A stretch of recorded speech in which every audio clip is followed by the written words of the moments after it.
can ride anywhere we need to go. We can ride all night up to the morning. Have you been searching for that next level upgrade? Ready to invest into something that is in it for the long haul? Well, look no further than the composited innovations provided by Prime. These customly crafted pieces are handmade by former Jason Johnson Racing car chief and Prime owner-operator Clyde Cadiff. Prime Composite Innovations is located centrally in Missouri and is looking to provide that big-time performance at a fraction of that big-time price. For additional information, visit prime-composites.com today to see what they have to offer, as well as their stable of current full-time drivers that trust Prime with their ride. For the future of innovations, with the properly composited type, you can depend, move forward, and rely on Prime. Oh my God.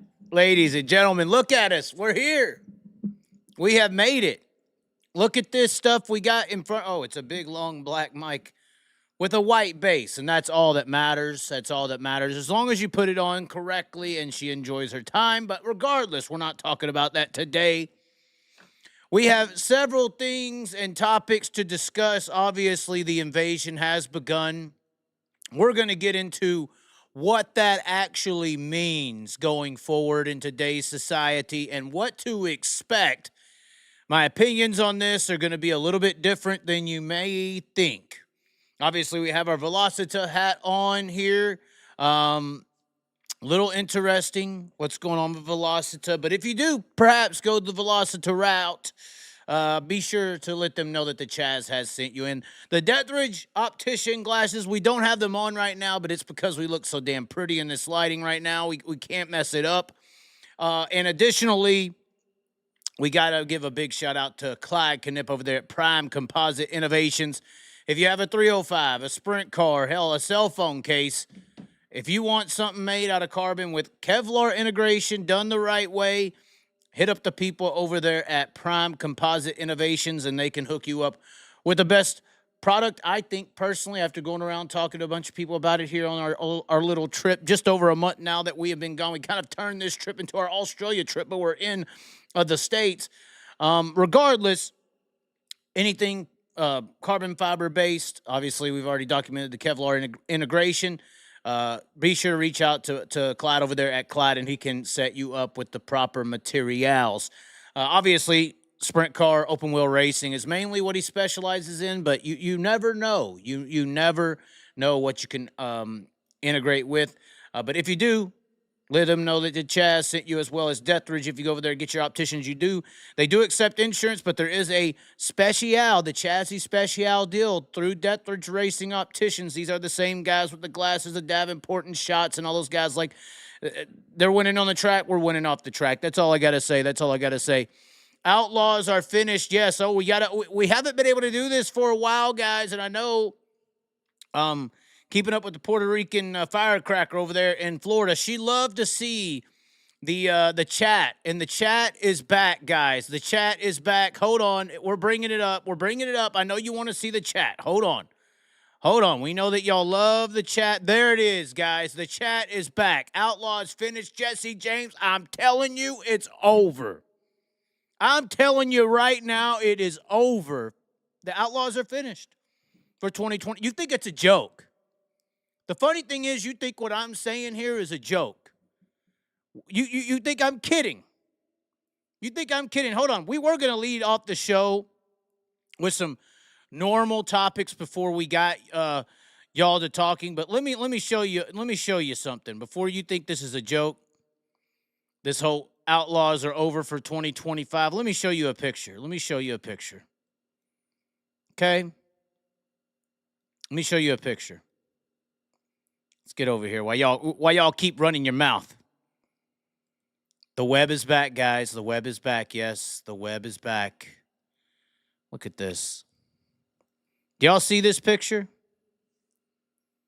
This is literally living like outlaws, getting pulled over, running down the road. I'm just saying, guys, this picture right here that made the headwaves across the social medias and everything like that. This don't have a damn thing to do with what I'm talking about with the Outlaws finished and the Outlaws are done. The outlaw they've been outlawed as we said there in the thumbnail. Oh, if y'all thought I was talking about this, y'all are completely out of hand. Out of hand. We'll call you out of hand.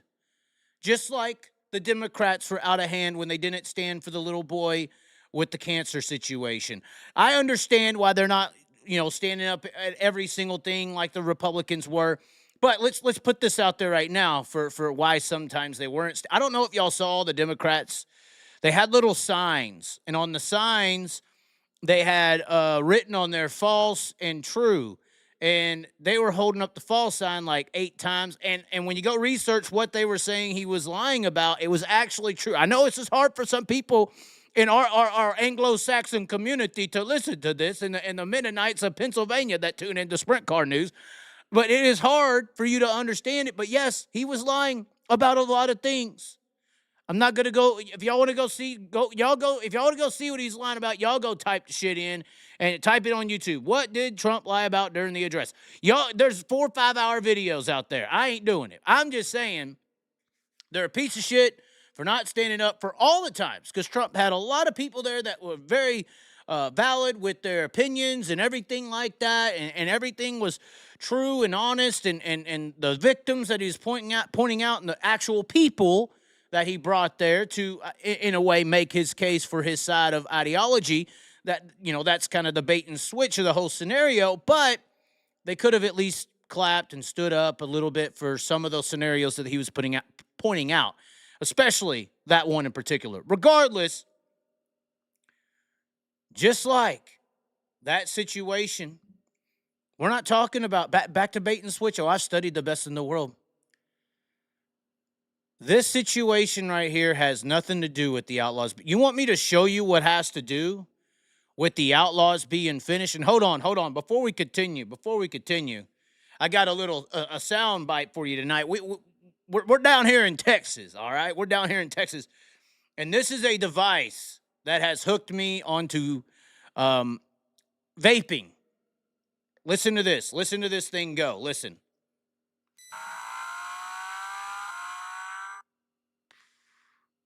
We're killing our lungs one vape at a time, but we have to. This noise is so cool, guys. Listen to it. Listen. One more time. Shh.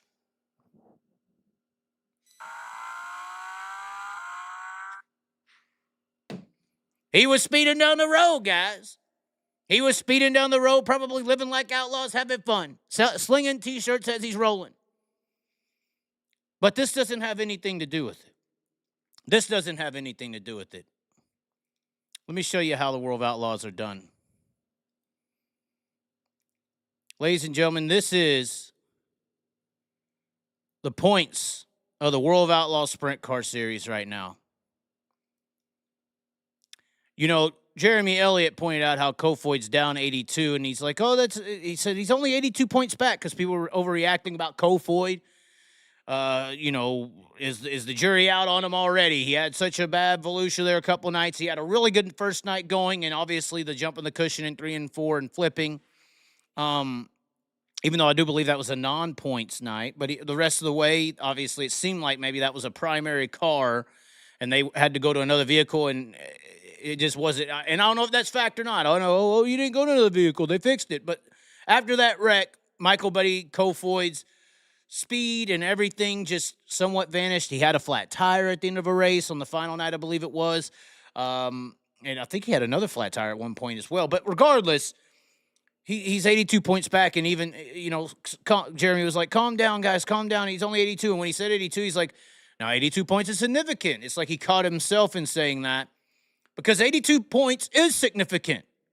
82 points is huge. And in my opinion, from what I'm seeing, 46 is huge. 44 is huge. Did we not watch David Gravel whoop everyone's ass up and down the Volusia Speedway Park? I mean, I hate to say this, guys, and I know some people are not going to like it, but I didn't see a name on, and I know last year this seemed kind of like maybe the case, but it's looking even better. This 2-car, Cody and David are coming into their own. What is this? The 4th year this combo's been together. I'm just saying, the 2 cars looking almost indestructible.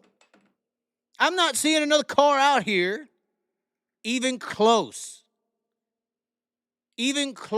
to being as consistent and potentially as dominant as David Gravel. I was hoping Buddy Kofoid. The reason I was hoping Buddy Kofoid, ladies and gentlemen, was going to give David a run for his money is because the other 3 guys here, Schuhart, Macedo, and Schatz, have had plenty of time to give him a run for his money, and they haven't. And David's only been getting better. That whole team, not just David, everybody, even Todd Quering. I give credit where it's due. The whole scenario, that 2-car has only been getting better every single damn year. Every single damn year. And the guys behind them have struggled with him. They struggled with Brad Sweet, obviously. Prior to that, Sweet's out. But I don't see another combo right here on this screen. Outside of, we were hoping Kofoid, but that's not looking good. 82 points behind that 2-car this year. Even if it's this early, that's not good. That's not good at all. To me, I think the Outlaws are finished. I think it's over. I honestly do think the championship is done already. The 2 cars just looking too damn good. That honestly, David, that's a good slogan for a shirt. Too damn good, and put the big 2 there. Too damn good with a 2 on it. Because that's about what Gravel's looking like. Too damn good. Not just him, the whole entire combo there. It's only been getting better and better, faster and faster, more consistent. And now, I mean, honestly, with what we saw there, I mean, David's good at Volusia, but has he been dominating every single year? I mean, and there's just no one up there challenging. There's just no one up there looking that consistent. And we already kind of know what to expect with the 2. Last year was the thrown out season, you know, with Sweet and all that. But now, I mean, I know it's early. It's, oh, Chaz, you're an idiot. And, oh, Chaz, this is why you're not classically trained in journalism. I don't give a fuck. I'm looking at the track, and I'm seeing a combination that's been together for year in and year out, and it's only gotten better. Every single year, only gotten better. Now, last year, towards the end of the year, David kind of disappeared from the top 3, but not much. Not much. We can actually go and review the last year. Look at this. Look at this. It was last year, guys. 66 starts, 60 top 10s. You throw Carson Macedo out, and the next closest guy is 240 freaking points behind. Obviously, Carson had more top 5s. Not as many wins, though. Not as many wins. Now, is it a game of mistakes? Okay, let's say so. But that's why I think that the ability and the thought. Well, hold on, what's this? Come on, it just switched to the wrong year. Come on, back to 25. What's going on? Jeez, come on, guys. All right, come on. There we go. Finally. But I'm just seeing this as a big deal. I'm just seeing this as a big deal. And I'm not saying that 82 and 44 is a lot of points. Obviously, the World Outlaw point system, pretty tough. You know, 2 points for winning, 1 point per position. And this is why I'm thinking when you got somebody that's clicking like David Gravel has over the last few years, and it doesn't look like they are missing a step from last year or the year before. It looks like they're continually making another step. I think 44 and 46 is huge right now. Huge. I mean, David Gravel's not going to leave and go to NASCAR and stuff. Hopefully he sees the investment of sprint car racing that's slowly building. But is it going to become closer to a Kinzer-esque season here soon? I know, or a Larson from 2021 season. Now, y'all may sit there and be like, oh, well, that's crazy. Are you sure? Are you sure? I mean, I'm just saying, guys, that's why I think That's what I mean when I say the Outlaws are finished. I think that David Gravel's already got it. I don't see anybody here. Now, Logan Schuchart, we've been expecting him year after year to take that step to be an Outlaw championship contender, but there's been a lot of inconsistencies over the last few years. Obviously they got a new pairing there. Maybe it'll work, but once again, we're not talking about that with David. We're not talking about that new pairing. Carson Macedo in third. The problem with Carson, guys, is he's too aggressive, and he may not want to admit that, but that's gonna. What I mean by that is that's gonna cost you a race car or two throughout the year. That's gonna cause you an incident here or there to where you lose a considerable amount of points on a single given night. I just think David drives extremely smart, extremely savvy in lap traffic as well, and I'm saying that with Carson too. Maybe after last year, he's going to alter his aggression in lap traffic through reflection of himself. I don't know. Some people say that that's not the type of guy he is, but that's where I see Carson Macedo not pulling this in. And really, guys, this isn't even saying that Logan and Carson and Schatz and even Kofoid aren't good and can't win some races and crack some things off pretty fast every now and then. This is simply me saying that I just think David Gravel and that combination they have right now can't get touched. I don't think they can get touched right now. And I know that's crazy to say after one race or two race weeks or weekends, a weekend and a week. But it's just too damn good. And like I say, I think it's only getting better. I'm curious on y'all's response to that. That's what I mean. Bait and switch, bitches. Bait and switch. Learned it from the best. Let's see what y'all are saying here about this scenario. Oh, no. Oh, no. DG is by far the best driver in the group. Torpedo. Chris Wyndham in the top 10 shows lack of talent. This is true. Reutzel wins high limit. I am going to say yes. He at least wins high limit glamour. He's going to be the first guy that people outside of Brad, for some reason y'all hate Brad Sweet, but he is going to be the first guy outside of Brad Sweet that people are going to want to see, I think. I think they're going to play off of that. You know, for some reason, people just hate Aaron Reutzel. I don't know if they'll like him now.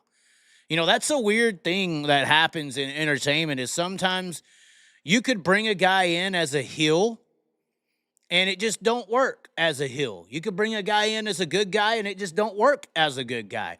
I don't know if y'all remember it. Oh, it was probably 10 or so years, 15 years ago, wrestling after The Rock went and did Hollywood movies and stuff. He came back. This had to be like 2008. He came back one week and came in as the good guy, the people's champion, and the whole fucking crowd was booing him. They didn't like that he had left and chose the movie industry for a couple years over the wrestling industry. And he didn't switch in mid-character or plan. He continued as the good guy, and The Rock's people, and they were boo. It was stunning. He continued as the baby face, the good guy. And then the next week, they switched. They had to switch him up as a heel because the people rejected him. This happens the other way around sometimes. Heels can become, all of a sudden, the people will change into liking him. I think that's potential, and I honestly believe, guys, that Reutzel is going to be the good guy to a lot more people than you're expecting. I think that a lot of people think that Reutzel got screwed by the World of Outlaws. I think they think he was singled out. In an era where so many tricks are happening in trades, I feel like a lot of people think that, like a Kevin Now scenario, who are you? Who's in trouble? Oh, look the other way. Oh, look, you got what kind of pearl in the car? Oh, look the other way. Oh, you got something wrong, huh? Fuck you. I think that's kind of what people think happened with the Reutzel thing. I think they think that a lot of people were doing some sleazy shit, but since Reutzel really wasn't a clique member, they paid attention to it more. Now, true or not, who fucking knows? I'm just saying. I think that since that has happened over the last few years, I know Reutzel drives aggressive and is hell, Carson Macedo, you can't even get as aggressive as Aaron Reutzel has been. But in the own right, sometimes aggressiveness doesn't necessarily build haters. And in this instance with Aaron Reutzel, I know a lot of people are thinking they're going to use him as the bad guy, and Aaron Reutzel can play the bad guy really well, especially with his driving tactics. I just think that Reutzel is going to be appreciated by the high limit fan base. And the reason I say that is the reason, for his performance.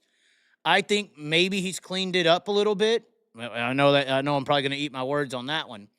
But I think Reutzel has cleaned it up a little bit, maybe because of age, maybe because of who he's racing around. It looked like he raced pretty clean at Volusia. Sometimes that is because of who you're racing versus what he'll do to a regional local guy, just like we have with the Hafer-Teep deal. If it was somebody else, would he have raced him that way and just reared him out of the way? Sometimes that does happen when you're racing regional drivers versus national names or gravels or sweets or Schatzes or whatever. I do think he has changed his driving tactics on the national scale. Now, he's not afraid of them. I think this is why people are going to switch on Aaron Reutzel. The reason I think they're going to switch, or Aaron Reutzel is going to become a fan favorite more than a hated individual by the fan base, is because he's going to be the one guy from the high limit stable that ain't afraid of nobody's outlaw ass. He ain't going to be afraid to put it on y'all's outlaw. And this is on y'all's outlaws. And this is why I say he may be cherished and cheered by a particular group of the sprint car racing industry, because there are still people out there who love high limit and fuck you outlaws. And there's people out there who love the outlaws and fuck you high limit. And when Reutzel steps up over into your outlaw races and starts racing aggressively against your outlaw drivers, the people who are fans of the high limit series are going to enjoy that and love that. They're going to like that they got a rough dog in their corner. So I don't think so much. I know people are thinking Reutzel's a heel, a bad guy.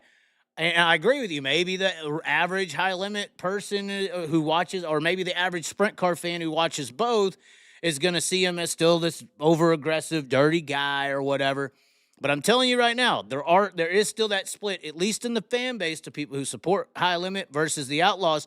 And the people who are high limit ride or die fans, Kyle Larson fans, basically, who have been introduced to sprint cars over the last few years, those people who are cheering for high limit to be the best of everything, woohoo, go Kyle in your little series you love, they're going to like Aaron Reutzel, because he's, once again, he's going to get over there and race y'all aggressively, maybe not as much as a regional guy, but he's not going to race y'all scared. He's gonna feather y'all out to the wall in the exits when your front end's there. He's going to throw that slider that you're going to have to lift and hit a brake on. He may be the Carson Macedo of the high limit series, but I don't know. Who's more aggressive, Aaron Reutzel or Carson Macedo? That is a good question. I feel like Reutzel pulls the moves more so it don't matter who you are, the aggressive styles. Maybe, like I said, maybe advanced over the years on the national level, but I still see him pull some pretty aggressive stuff, at least based on last year. I feel like Macedo, it's like, who are you? Like, if you're Donnie or one of the cool kids, we'll race you respectively and clean. If you're some lap car that we don't know, fuck you. See the fence, bitch. That's how I feel Macedo is. He changes his aggressiveness based on who it is, where I feel like Reutzel's a little more consistent across the board in his aggressive driving tactics on the racetrack. But Reutzel winning high limit's going to be pretty tough. Obviously, they do have the crew chief change there with Brad Sweet, but Sweet's looking very fast. Sweet's looking good. He didn't look off the pace at Volusia. He looked par average, as we're used to seeing him run. So it didn't look like he fell off much. So it'll be interesting. Reutzel wins high limit championship. That is a statement, but it's not. I don't think it's too crazy of a statement. He was running good with the Outlaws. He was Rookie of the Year, leading that, winning that. Obviously, he's been driving Knoxville a lot, Northern Midwest things for a while now. Dinking and ducking on the high national racing scenes here and there. But, it looked like they had their shit together at Volusia, buddy. And if Reutzel's got his shit together, he's got enough track experience to really jump out there and do some damage. Will he be top 3 in the point standings? I think that's solidified. No, me personally, do I think Aaron Reutzel would be top 3 in the point standings? Yes.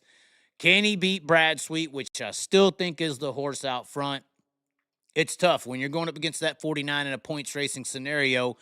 Ask the world of Outlaws how that worked out for year in and year out. It's just, obviously, High Limit goes to a little more of a outlaw, rowdy boy schedule, racetrack schedule, short tracks. I think Aaron Reutzel excels on short tracks. He's came from the South down here. A lot of your tracks down here in the South are bull ring-ish styles, but they got that slick surface like a northern facility would. Not really a cowboy up, ruddy, hooked up track like the West Coast short track, but like a slick glass short track, which provides, I think, really good driving talent and training tools, which is why I think there's been some good guys from the South. I can't wait for this KSP race next weekend. Not this weekend, but next. It looks like the forecast is good, guys. There's rain this Saturday, but the next week, all mid-70s for a high. Barely a percent of rain, a chance at all next week. I tell you what, that KSP race, Kennedale Speedway Park, we call it KSP here in Texas. That KSP race I was talking about last year, even though I was in Australia, it went so bad. This year, it does not look like it's going to be that bad. It looks like it's good and green for 2 nights of racing. Going to be potentially some of the best racing you could see. Because once again, down here in the South, KSP, some other short tracks that the Outlaws don't go to, but KSP in particular, one of those tracks, slicks off, stays slick, has that kind of Port Royal slickness to it, but it's a quarter-mile track with a little bit of a berm. It does have the wall all the way around it. I'm telling you, that's going to be some great racing. That's why I'm here in Texas. I can't wait for the Kennedale Speedway Park events next Friday and Saturday night. That is the same weekend as the High Limit opener, though. So we'll be having our phones and we'll be watching. Any comments to my ramble there? Reutzel took out half the field in the million. Reutzel was taken out in the million, we got here by the commenters. Hold on, we got to hear this one more time. That's hilarious.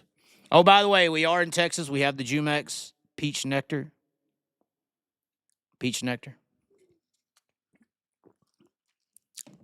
Not like he's a part of the clique.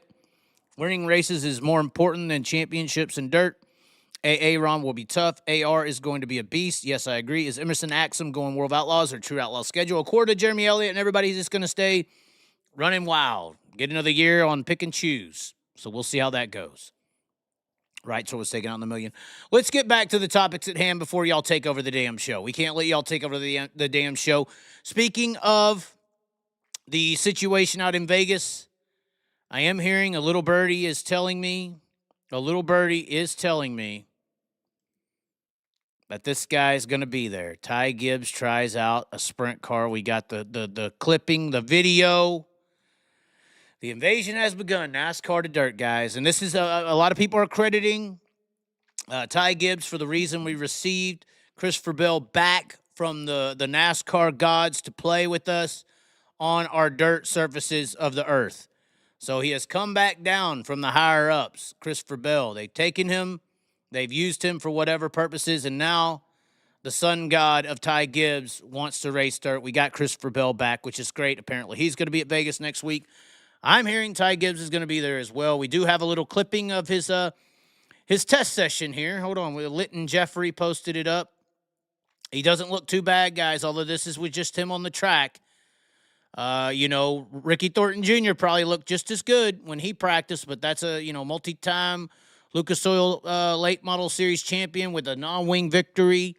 I'm sure Ricky Thornton looked pretty good. Now, here's the deal you got to know with a Ty Gibbs character or any of these NASCAR guys. There's also a Wyatt Miller. I believe it's Dale Earnhardt Jr.'s nephew. Yeah, the nephew of Dale Jr. He's also going to be doing some late model stuff. They've been testing as well. So he's going to be trying out dirt late models. He said it looked like he was on a 604. I think he said that dirt was harder. Let me make sure I get this quote correctly. He said, I've only ran legend cars on asphalt. It's harder than a dirt car just because I'm not used to it yet, but it'll be fun. Hopefully, I will at least get a top 5 finish because he's going to be running a pavement limited late model on March 8th at Hickory, and then he's going to be running a 6:04 at Natural Bridge Speedway. That'll be the next month, it says, so that'll be April when this occurs. I don't know. I feel it'll be very interesting when he jumps into a super late model if the statement of legend cars are harder than dirt. He did say it says it definitely feels a lot different, just the 6:04. The left rear gets up, and then you're kind of sitting nose down, and you've got to set the car way harder than a micro. It was definitely slower to react.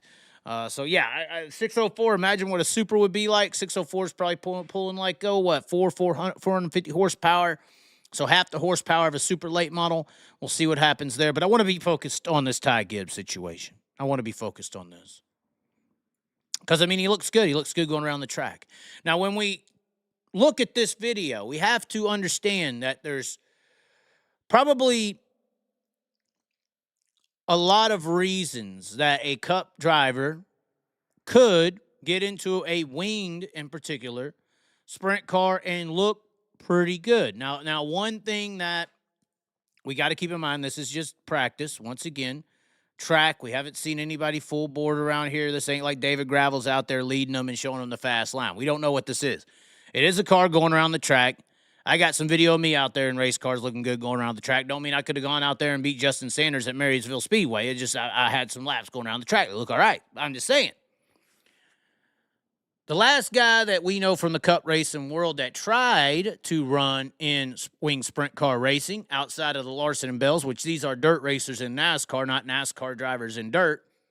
This is a true NASCAR driver coming to dirt. This is not, once again, not Bell and Larson, not Chase Briscoe, not the guys from dirt coming back, but the guys who have not segmented into this sport trying it out. The last guy I can think of, which was very impressive, very, very impressive what the guy did.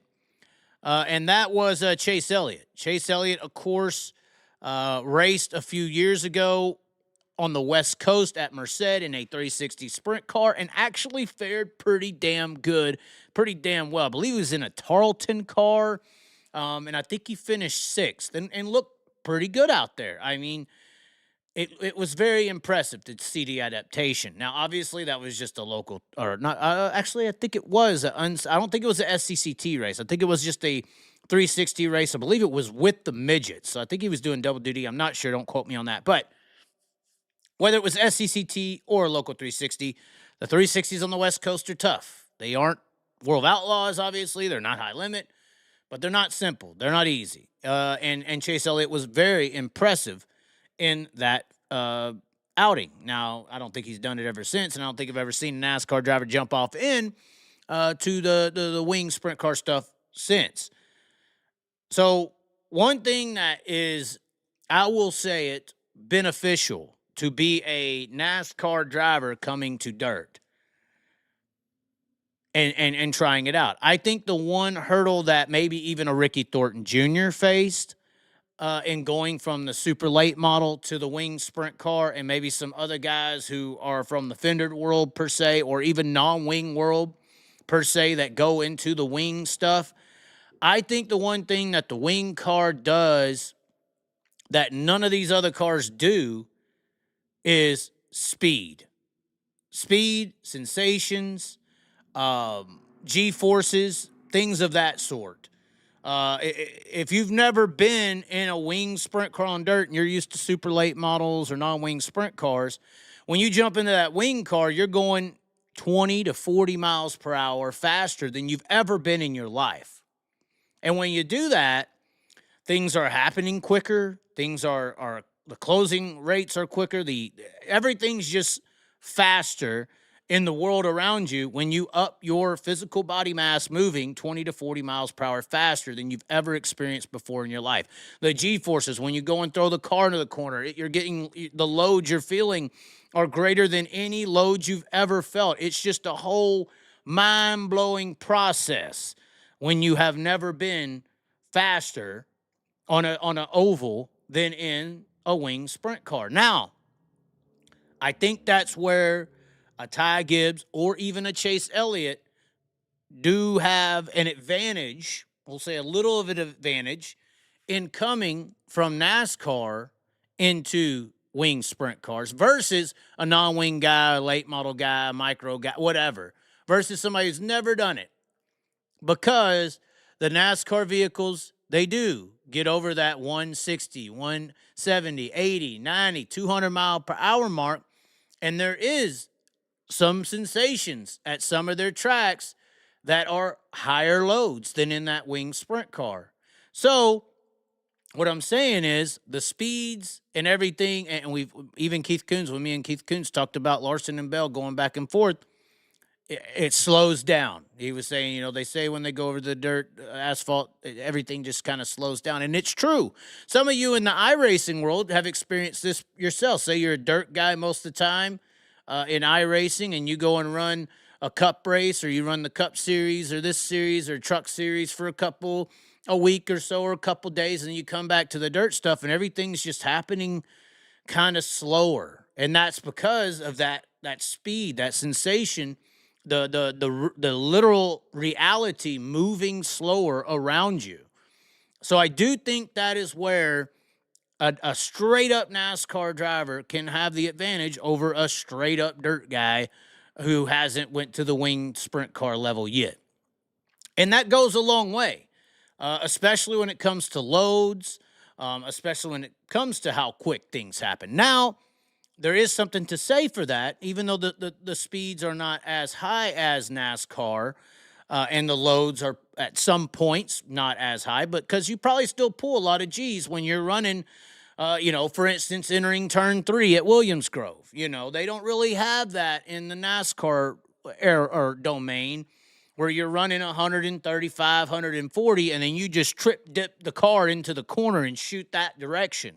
You know, the car's going that way. You heard Lewis Hamilton talk about it with Formula One. You know, the strenuous task of driving these vehicles, the physical aspect is when you point the car a direction, it's going that way, but your body is still heading in this trajectory. So you're having to literally, really, the physical aspect is holding on to the steering wheel while turning it, because you're literally kind of holding your body weight into it. That's why seats are more important for physical adaptation and things like that. That's why they say the drivers back in the day without their headrests and encased body, you know, it was way harder because they were holding their whole body in there, where now you're kind of almost just holding your arms. Also kind of why a skinnier person has a little bit better aspect to it, because the shoulder mass and upper body isn't as heavy. You ain't having to hold on to a lot of weight in that loaded situation.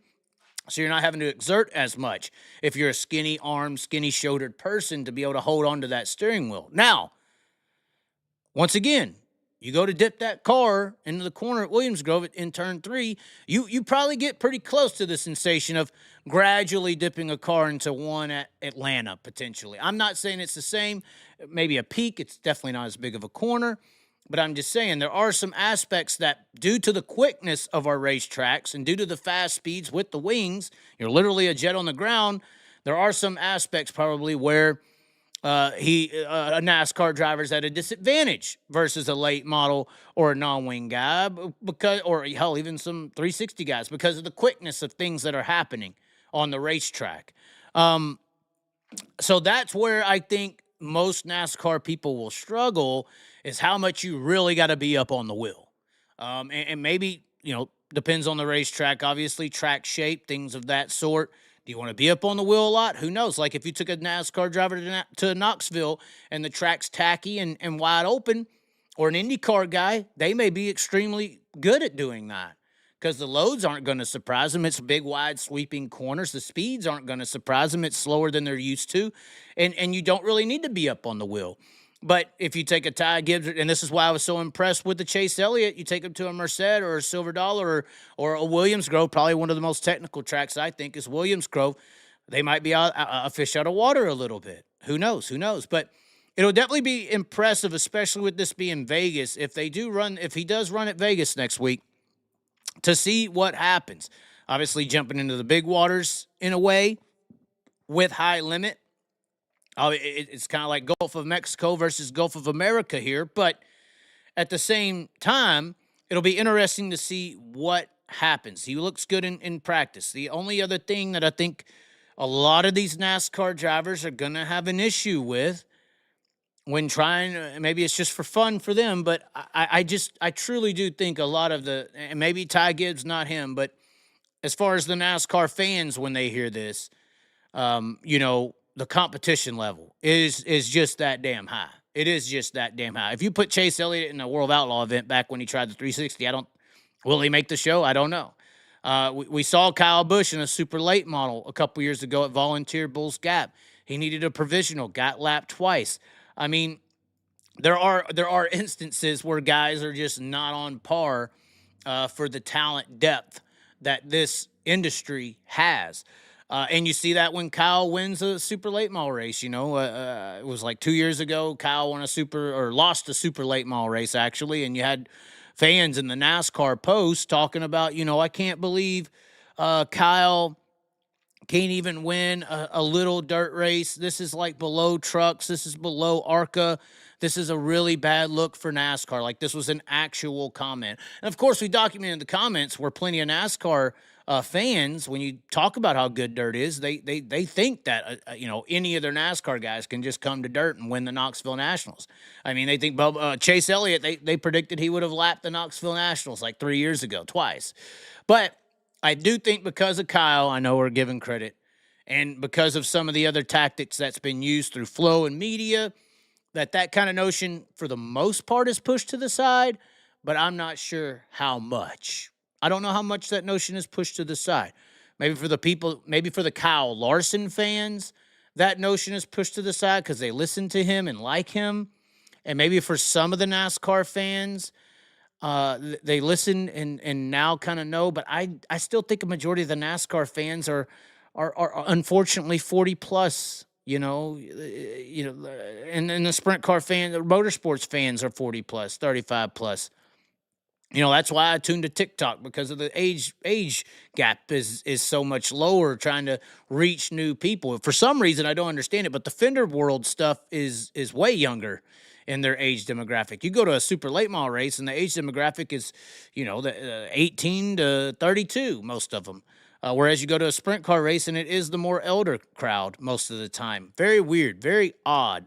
But I do think that's because of the icon, the superstar, the cool guy for their world is the super late model driver, where our guy is the one who's went to I think that plays a factor. Y'all could keep thinking it don't, but I think it plays a huge factor as to why so many people pay attention to one aspect versus another. This is where the cool guy is located, and that's not where he is. I think exciting racing is lacking for the average American. I know us dirt people, we love racing, but once again, I think most average Americans judge NASCAR Formula One as like racing, and everything else is the same. Which if all we got to see as motorsports fans was NASCAR and IndyCar, and that's all we got to see, I wouldn't be a fucking race fan. So I agree with him. But that's the importance and kind of the thought behind High Limit, right, is to reach new people and take it to the next level. So hopefully they with their marketing groups and firms, they attempt to do that. And, I mean, is doing moves like this with Ty Gibbs and getting other NASCAR drivers involved and not necessarily embarrassing them, but them getting beat, is that going to help them? It will definitely help in the respect department. And that's why this is sort of big. We need Ty Gibbs to come over here and run 12th or 15th, maybe not make the show. Don't give him a provisional. Show the world how tough these fields are so that we can get the respect. We lack the respect and awareness in the general American's mind. I mean, once again, I went to Austin on the way back up from Corpus Christi this last week, was showing the damn sprint car to the guy from Germany. He had never seen sprint cars before in his life. Loved it. Couldn't believe it. Wow, what's that? They're drifting. I mean, this is all over the channel. I don't know if y'all seen it, but look it up on the channel here. Germany reacts to sprint car race. And that's pretty much everybody. They've never seen the shit. That's what I say. We got the best fucking burger in the world, and nobody's even tried to sell it. Nobody's trying to sell it to new people. We just keep catering to the same old group. Why are we not trying to sell this product that's so badass? And so, you can't expect everyone to like dirt. No. I'm just saying, if 2% of the American population out of the 100 saw it and liked it, that's 4 times the fan base we currently have. There's where your money is. There's where your improved facilities is. There's where your streaming dollars are located. That's where all the solutions are located. But that's back to a natural course and operation in the economics of the sport. Right now, the sport operates on sponsorship and streaming dollars. People are in control of that funding. Because, when you get to the higher ups, money isn't really an object. It's a tool to create a leash around people for power purposes. So what I mean by that is if the sport got to a self-sustaining level with proper front gate funding and fan interaction and fan support, all of a sudden, if this sponsor, that guy, or this person or whatever doesn't want to work with you, you can tell them fuck off. Whereas now, you may want to tell them fuck off, but you can't do that because without him, you die. These are where the lifelines of the sport are mainly coming from. In most people's scenarios. Some people's scenarios, not the case, but this is also why there's this tentacle, this buddy group, this system in place and power that can make chips move because of the influence of the funding behind making the sport stay in operation. It's all control tactics. Money is not an object. It's a tool.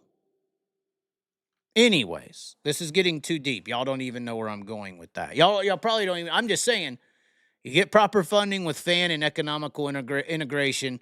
You don't have to worry about money coming from sponsors and car owners and everything. You can make the sport to the point where it is financially viable to be out there with a race car and win races. I mean, imagine how many people out there that say 100% of America gets to see a sprint car, 2% of them like it. Go do the math on what 2% of 350 million is. Say 2% of them like it. Say 0.5% of them are within the 0.5 percentile of most average Americans' income. And let's just say half of that percent owns a boat or two. I mean, now they start race teams. Imagine how many race operations are out there in that exposure. How many new sponsors, new money, new race teams. There's a lot of it out there. Anyway, we'll see what happens with this. I felt like I explained it as good as I can to my capabilities. If you don't know where I'm coming from on, just them or even the sponsorship aspect, I don't know really what to tell you. There was a little more NASCAR news. Oh, can we not show it? We can't show it, or can we? The cartel. I'm talking about the cartel, basically, of the racing world, but NASCAR in 2311 having their issues. We'll just mark this real quick. Apparently, NASCAR counterclaimed and said they're a cartel and blah, blah, blah, blah, blah. And who really cares? Jeffrey Kessingler, or whatever his name is. I don't even care. Anyways. Oh, yeah. Ricky Thornton Jr. has a new scheme for his car. Looks really nice. Really pretty. Look at that. That's so nice. So nice. Anyways, back to the chat, and then we'll do some live calls before we get out of here. Chase Elliott ran 18th and 12th in the Tarleton Carlton said, I swear he had a 6th. Or he was running up front. Chase Elliott looked really good. Or he qualified 6th. He was fast. Chase Elliott was very impressive.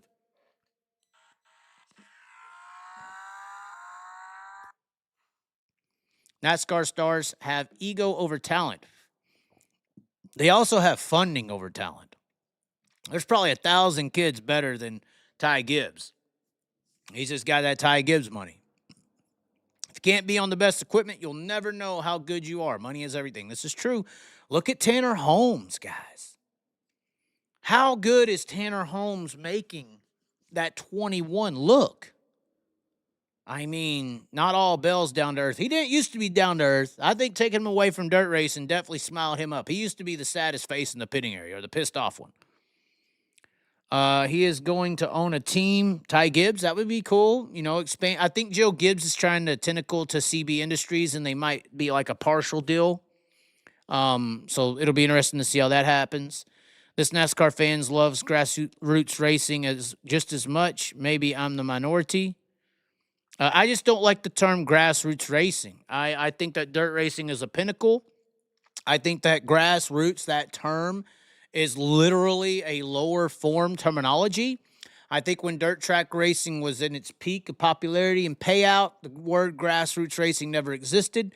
And I think the word grassroots racing literally was made up by a marketing ploy by NASCAR like 6, 7 years ago. Remember when they were going around and labeling everybody grassroots? I think even Justin Sanders threw their sign down at Placerville when I was making these points. So I don't like the word grassroots racing. I like the word professional auto racing or motorsports. Grassroots to me is the closest thing the dirt world has to the N word. It is uh, a degrading term. It's a lower form terminology. This ain't nothing fucking lower about this form of motorsports, but the money it takes to race in it. In comparison, it still takes a hell of a lot.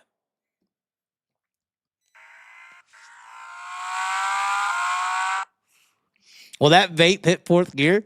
Let's see. All right. I'm dying over here. I can't breathe. I do not condone vapage. Hold on. Let's see here. Can we go to fourth gear?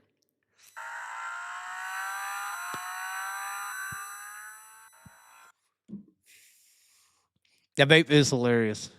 It looked like it restarted after third. How does a kid that doesn't work or never been on the Tonight Show or ESPN win the Silver Cup? I don't know. Dude, Tanner Holmes is making that 21 car look really good. And he's also making the Shark Racing car not look that great. I'm just saying, guy. Like calling 80s hard rock bands hair bands. Thanks, Chaz. Thank you. No problem. Let's do some calls. Hold on. Let's see if we can get the caller graphic going. It's going to go white here for a second, I believe. Let's see here. Oh, my. Oh, my. Our number is still working, guys. Our number's still working. We're going to get some call-ins here before we get out. We'll do a solid 10 minutes of calls. Let's see what we can do here. Let's see what we can do, guys. We need y'all to call in here. Guest caller. Oh, nope. Live calls. There we go. Voice your damn opinion. Call now, guys. 423-616-7673. Any of the topics we have discussed, anything you want to talk about. We did not talk about Tanner Holmes. We should have listed him instead of the 2311 BS. But we're just trying to bait fish these NASCAR people in here so they can hear some fucking truth.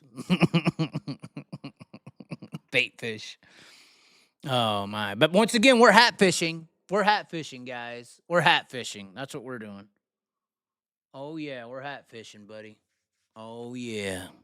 Hat fishing. Nobody's talking? Nobody wants to talk. Okay. Let's see. Can we get the live call button up here? Where's it at? Huh. Do you need the number up there, guys? 423. Hold on. We can keep reading the chat, but once again, 423-616-7673 is the number.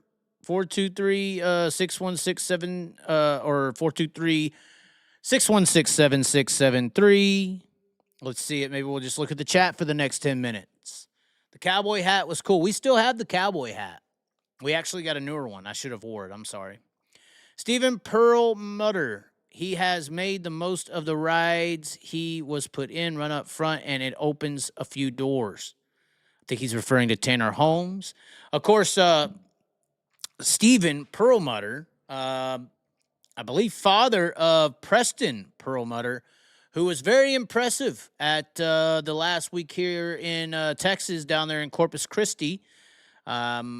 Very, very impressive at the South Texas Race Ranch there. Perlmutter pretty much had the I-37 race wrapped up, was gone, and then had some mechanical issues with the gear coming out. But yeah, keep that guy on your radar. Preston Perlmutter down there from San Antonio, originally the whole group there out of Illinois. But I'm not sure if they're going to run the KSP event. The one guy I have circled as a potential threat that is a local here with the 410s at this moment, from the people I saw down there, I'll have to look and see who else local is going to join. I think that's Austin Mundy. I think Austin Mundy has a chance. Talk to him post-race a little bit. Obviously, he's raced Silver Crown. He's raced some other events. Still somewhat of a younger driver. in the DFW area. But once again, nobody gives a damn if you're from DFW, so nobody's ever heard of Austin Monday today. They probably thought I meant I was in Austin Monday. That's probably what you all thought I meant when I said his name. But it's actually Austin Monday. Wow, is that Australian? Austin Monday. That is. I thought he was pretty good. I thought he was pretty good. Pearl Mutter, no no KSP for us. Have other things going on. Oh my, we got an incoming call. It's coming, guys. Here it is. Who the hell is it? Who's calling the fucking show? Hey, Chaz. Who is this? You know who it is. Oh no. Dean Oh, Henry, buddy. no. Henry. What's up, buddy? What's going on? No, hold on. Let me go up through the gears here again. You slipped a gear, buddy. Oh, I did. We ain't got no gears in sprint cars, so we ain't got to worry about it. What's up? No. Just wanted to talk. What do you think of David Gravel? Starting out good, ain't he? Yeah, you probably caught the show a little late. We talked about at the beginning of the show how that it's over. I think David Gravel's gone. No one's going to catch him. The season's done. Yeah, I didn't get into it late, so yeah, I didn't catch it hard. Yeah, I just don't see a combination that's even close to what he can do, what they're doing, you know. Me either. He's already got 42 points over second already. Yeah. Yeah, Cody's got him humping, no doubt, buddy. I mean, I was hoping for Kofoid. I mean, but Kofoid's, he's 84, 82 back already. Already. Yeah. That's a lot in this outlaw point system. I mean, it's a ton of positions here. I mean, for Gravel to have 44 points on second is terrifying. I see the car count's coming up pretty decent for the All-Stars now. They've got a couple more drivers signed on. Is it still the no stars or? Yeah. I'm not going to mention. I'm not going to say. What, they didn't announce a new driver, or you're just saying you know of a new driver? No, they have. Yeah. Couple jumped on. Kel Thomas, I seen he's in that car that, what is it, 49 car, is it? Oh, the one that, damn it, Schaefer used to run, right? Schaefer. Yes, that one. Yeah. He's in that car. I see they signed on. There was a couple other local ones around here I see jumped on board. Zane DeVault, they announced Friday that they're going to run it in the 4 car. But other than that, yeah. Yeah, Zane DeVault in the 4. Rudzik, how you saying that? Damon Rudzik? Yeah. And then that's about it. So it looks like they got, 1, 2, 3, 6, 7, 8, 9, 10, 11. Litton Wagner, Kel Thomas, Brandon Spithaller, Aiden Price, Darren Nada, Van Gurley Jr., Caleb Henry, Bobby Elliott, Devin Borden, Cody Bava, Justin Clark. Yeah, I just seen that Bobby Ellis this week signed on, or last week, I think, wasn't it? Yeah. I mean, is this an impressive field, though? I mean, I think some people are looking to, probably Kel Thomas as your favorite, right? Cap will be there, I think, too. Who? Cap Henry. Who would he end up driving for? He's running that Jeff Ward car. Okay. Yeah. Yep.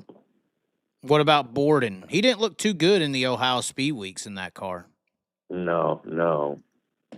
I don't know if that's going to need a development year on those tracks. He got used to the West Coast, then used to PA, and then Ohio's just a whole nother surface of racing. Yeah, I know. Well, then Caleb Henry, he signed on too, didn't he? That's what it shows. He could be a threat. He could. And he's got Andy Potter wrenching that car now too. Okay. I think they'll be good match. What about Spithaller? Is he going to develop? You know, he almost had a shot at winning an outlaw race a few years ago at Attica, and then it kind of like stalled. I haven't seen him really progress and become a domination style guy. He looked like he had outlaw speed. I don't know who they got wrenching for him. I never did hear. I'm not sure. I'm just saying. A few years ago, I think you I remember it. don't Him and either. Hod got into it. Yeah, At Attica, it looked like he was going to be Right. your new Ohio guy. You know. right, yeah. So yeah, it depends who's running the show for him. You know, that's the only thing that I can see. Yes, this is the and he All could be Stars. there. This is the All I Stars. mean, Sorry, he could be there. Yeah. So somebody says they- Spithaller takes it. They think that Spithaller is going to get the championship. I don't know, between Caleb Henry and Cap Henry, I think they're going to be something to be reckoned with. Why won't it? If you're Flo, you know, and you're trying to get some attention, and you want to kind of get the All Stars back to that pre-national level, why wouldn't you? Can you hear me? Yeah. Okay, sorry. It looked like we had a little bit of a disconnection there with the services. I don't know how Uh-huh. long. But Yeah. it looked like the All Stars don't really have. I mean, they got a schedule, but it's not a full blown every weekend, is it? No. Not that I know of. Yeah, it looks like And they then run. I don't know. They run first or second week of April, fourth week of April. Then they have the speed weeks, and then I think yeah, I guess Creed Kemino, I think he'll be jumping on board too. I think. you because think I don't Creed? think he's gonna Yeah, run. what else would he run technically? You know. I don't think he's going to stay with the World of Outlaws. You know. Who So knows? I think when they get back to Ohio here, they'll make an announcement that they're going to jump on board the All Stars too. Right.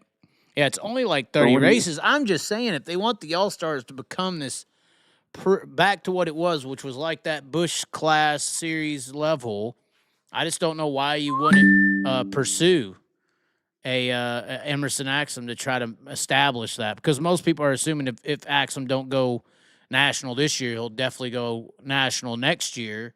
And that's kind of was that always has been like the deal for the All Stars. That's, you know, where these guys come from that go nationally the next year or getting ready for national racing.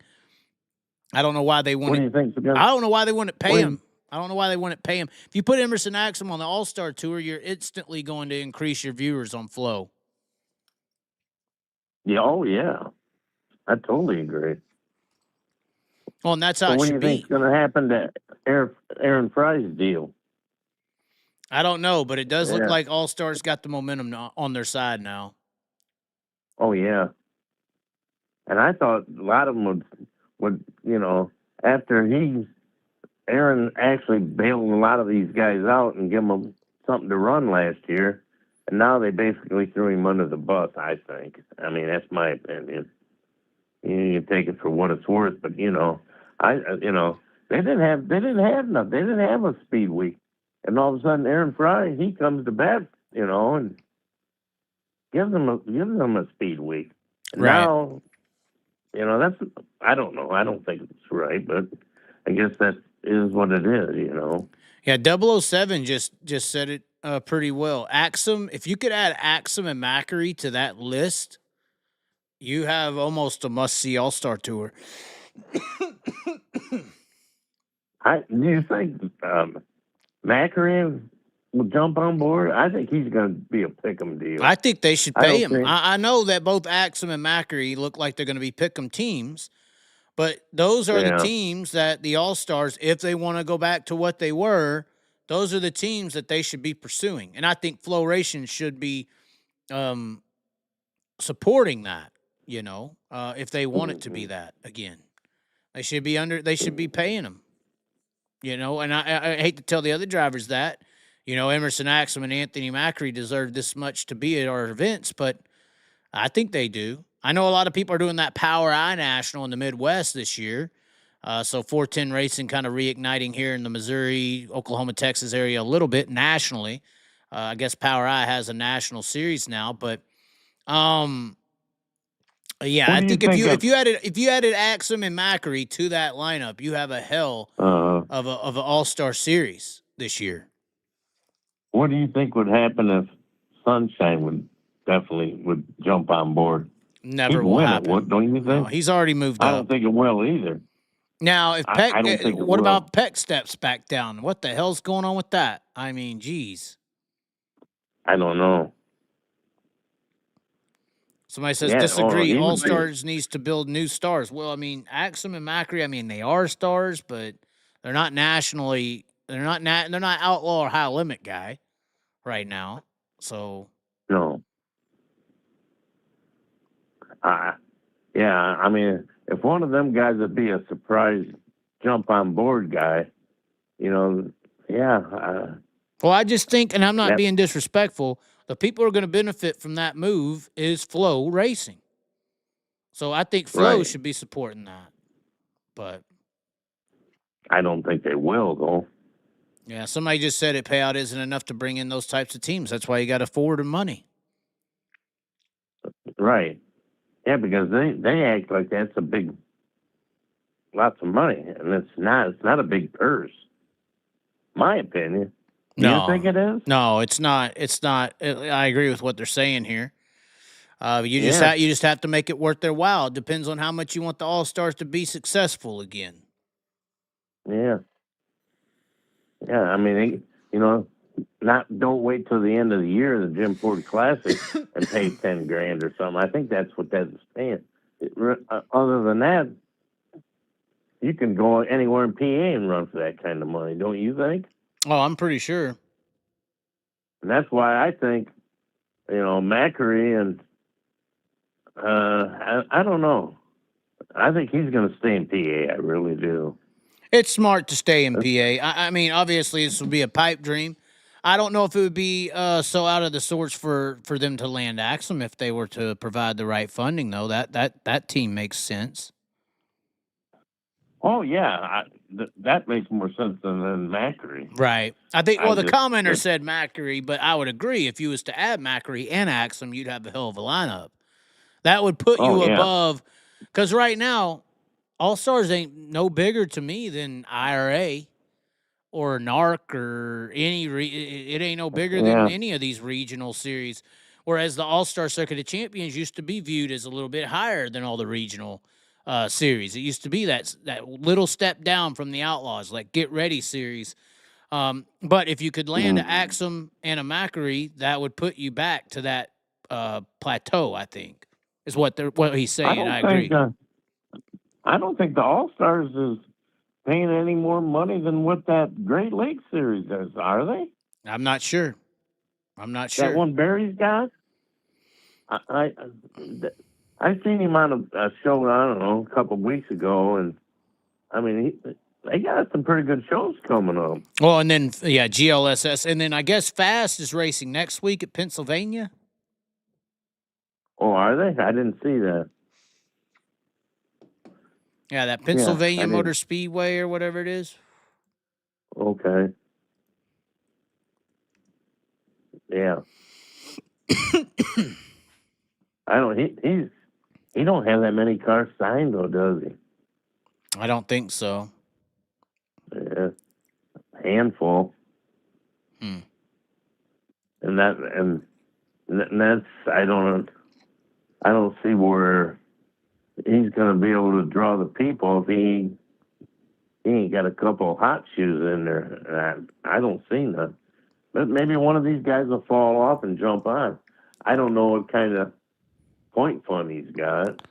Yeah, he's got the 49 car on there. That's Kel Thomas. But yeah, it is next Saturday, March 15th. 4,000 to win show, late models and 410s at that Pennsylvania Motor Speedway, Pittsburgh, Pennsylvania. Yeah. Yeah. Well, isn't that 49 car based out of PA? You would know that better than me. I think so. I think they are. I'm pretty sure they are. Yeah. But anyways, I guess we could let you go here. Anything else you All wanted right, to buddy. say? Oh, not much. I just wanted to... You're down in Texas now, right? Yes, sir. Okay. How long are you staying down there for? You any idea? At least through the Outlaw KSP race. They go to Cotton Bowl the following. I'm not sure after that. Depends on where the funding's at. We're trying to work daily to get some back up, honestly. You need to jump in behind the mic some night again. Chase Rodman's in here saying the top 5 in All-Star Circuit of Champions will be Kel Thomas, Caleb Henry, Devin Borden, Spitholler, and Nada. That's who he thinks the top 5 are. Oh yeah. I get that Nada's good, but he's had a lot of funding. A ton of funding. I know I'm not impressed with him. Okay. I mean, I've had him be brought up a opinion. lot, but every time I see it, he's usually towards the back of the fields. Mhm. But I think Cap Henry will be up there further than what he will be. Cap Henry. I think Borden would be above him too. I would say Spitholler as well. Yeah. Oh, Spitholler for sure. Yeah. So I don't see how you're putting Nada at 3. I don't know how you're putting Nada above Borden, Spitholler. I don't see that. I'll tell you one thing, they can't count out that Zane DeVault. I think he did good in that 4-car last year and the year before. Yeah. I don't know. We'll see. Yeah. It'll be interesting. To see. Okay. All right, buddy. Well, thanks for calling in there, Dean. Yep. All right. We'll see you, buddy. All right. All right. We got one that called and we missed it. Wait. Yeah. Let's see if we can get him back. Last one. I know we were going to do a lot of calls, but we got to talking a lot, and it's already an hour 20 into this. If he don't answer, we're just going to leave it open one more time. Try to get one call in real quick. Just like the woman. Doesn't answer.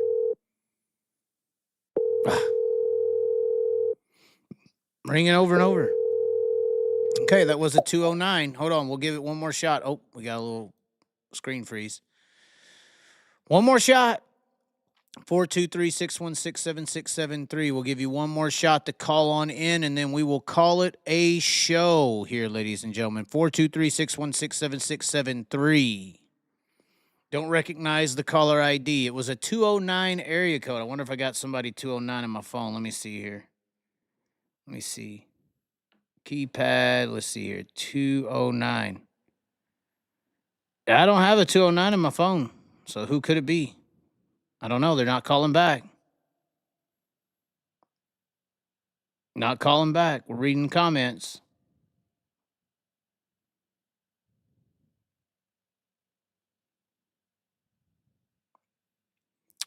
Spitholler, Henry, Borden, Thomas. You think that'll be the top 4? Reinhardt's getting a driver for this year. Well, so who could that be? That'll be an interesting one, depending on who he gets in that car, because it's a good car. If they're going to go and run the full All-Star Tour, if they get a good driver in that car, that could be a contender. Seems like most people in the Midwest aren't going to trek over and run in the All-Stars. They got so many things going. Preston Latimus driving for Reinhardt. Okay, that's right. I remember seeing that. That's that young kid, right? I do remember seeing that. But they're not signed up for the All-Stars, so what is going to happen with Zeb Wise? That is such an answer, man. I mean, is he kind of happy he's not in the 26? Are we seeing with Peck how good he was making that 26 look, guys? I mean, Peck is at 26. That's probably the biggest struggle, biggest surprise struggle of the year so far. Is Justin Peck in the 26 look so strong, or look like he was going to be so strong at least in the 360 races, obviously. But that's the gap between 360 racing and 410, guys. The competition level just goes up. Not a lot of teams are putting that amount of money into 360s anymore. ASCS is basically dominated by 3 or 4 guys who do put the money into the 360s, and that's about it, guys. That is about it. But you saw how good Peck looked in the 360, and 410 week came, and here comes, 30 or 40 teams with the same funding, and it's just a whole nother level. Whole nother level. You really get tested to how good you are when you are in 410 sprint car racing. 360s, toss it out. All the results, toss it out. Even in the Midwest, toss it out. Doesn't matter. And honestly, it does in the same aspect. Your region matters. How many people are really putting in the funding to go motorsport racing, and where do you stack up against them? So when you're in an area that doesn't have a lot of money, who's your lead horse? Is your lead horse really good? Is he top level? When the Outlaws come to town, do you beat them? Texas used to have the Gary Wright, for instance, the Gary Wright effect. Somebody who could beat the World Outlaws. So if you could beat him, you could, or at least you could follow him or get up to his speed. You were on outlaw speed level. Jason Johnson from this region. Some other guys from this region. And it depends. If you don't have a lot of people putting money into the sport, who's the lead horse of that region and how well does he fare against the national guys when he goes up against them? Chaz, you should rent the Devil's Bow and promote. Nope, not doing that. Nope, too much money. They could rent me and I could promote it. Or other people can rent me and I could promote it. But I ain't renting it and putting that money in. I ain't got the money to gamble on hell, I could barely gamble on the Underdog app with the Outlaws. You think I got enough money to gamble on racing? That's a big gamble. Promoting racing events is a gambling event. That's a giant gambling event. It's a live in-action gamble. The biggest hand of gambling you can play. Outside of, higher levels of promotion or event promotion. It's all gambling. Putting a bunch of money into something and hoping to get it back. But you got to work as well, so it's a very interesting gamble. Anyways, ladies and gentlemen, that does kind of look like... Oh, we got a few more tags here. The rooting car, Hanover has... You're exactly right. It isn't $10K less to build a 360. Isn't it $10K less to build a 360 over 14 or 410? Yes, it's crazy. That's exactly the problem with the All-Stars. Not a lot of money in Ohio. That's a fair point. Southern versus Northern Ohio, kind of two different groups of people. I know Jeremy referenced that on his show the other day. It's a very true statement. I've been on both sides of Ohio, and there's a significant wage gap from Northern Ohio regions to Southern Ohio regions. It's just obvious. Zeb won the All-Star title and ended the year strong, winning at that port. Then 2024, what happened? I don't think he ran bad last year. He just national tour racing, adding a few guys that are really good and, running average. I mean, it's what's going to happen when you up the ante on the competition level. What did he end up finishing in the points last year? I didn't think it was too bad, was it? Let's see here. 2024. I guess you would definitely call it a slump year. 2 top 5s out of 48 or 46 features. I don't know. Was it Zeb Wise or was it the car? The car's not looking good. Then you got to ask yourself, Cole Macedo looked good against the Outlaws, finally in the 2C this last weekend. But then you also had Tanner Holmes look like a freaking, look like a West Coast superstar in the 21 Tarleton car. So how good is the 21 Tarleton ride? Yeah, 2 top 5s. Unfortunately, I know I was saying, how good was that? Why does the car look good last year? I was skipping a year. Sorry about that. I stepped on myself there. Yeah. This is the standings from the 2024 season, guys, and I believe so. This is the driver, 2024 points. Zeb Wise, 11th. 2 top 10s in 48 or 46 starts. That's pretty bad. Worse than Corey Eliason. Man. Let's see here. Who had more top 5s than Zeb Wise? Tanner Thorson. Dude, that's a bad stat. Chris Wyndham had more top 5s than Zeb Wise last year. Ryan Timms, who barely ran any wing stuff, more top fives. Cy Lynch, Brian Brown,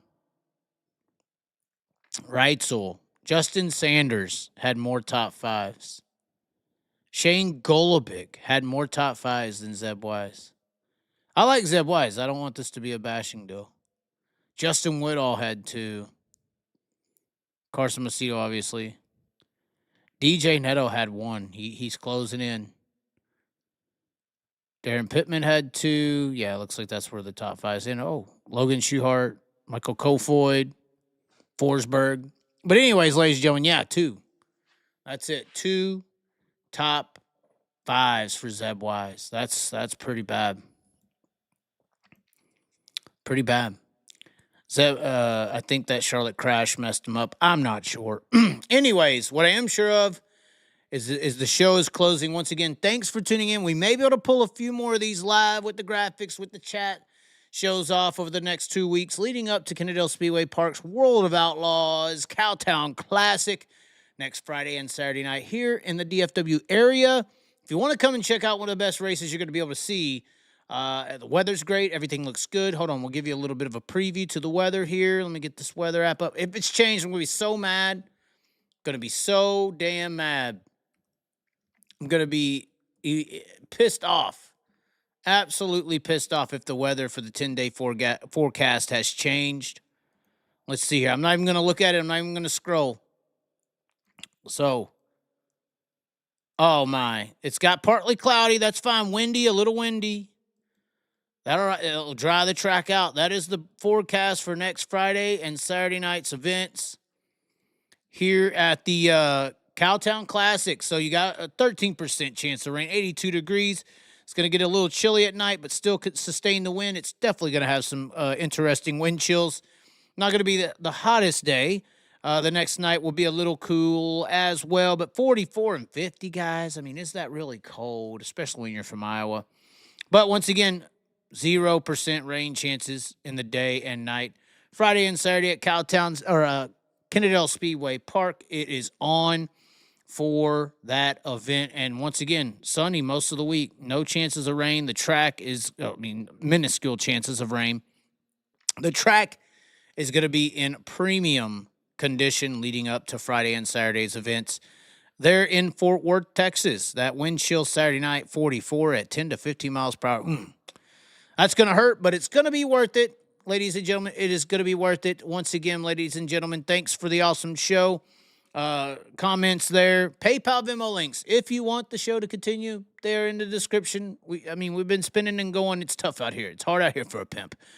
Here's our new little background, old CS9 panel. Grady Chandler over there as well. We got all the license plates, Californias and Utahs and everything. This setup is looking nice. This is pretty. I like this.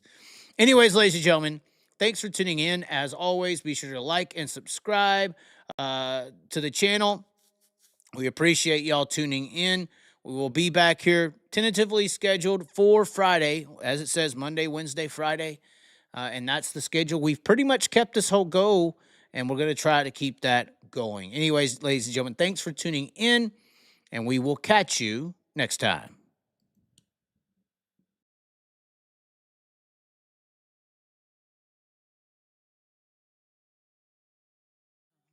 Like Carson Macedo, and they growl about it. Lonely like old bro Joe. Cartel gonna care for me, not you, cause I'm the CEO. I'm here to fight, looking to sink with my torpedo. I'm just a lap car trying to survive. Running in the back, fearing my life. Cause there's a black 2041 guy adding to the junk in the field with some white on white crimes. Or is it 99 maybe? I don't give a damn, but the bank statements lately adding up through the junk that the crazy man's making. Reckon her, reckon him, non-binary maybe, who knows? If I don't like him, I slide him like Carson Macedo.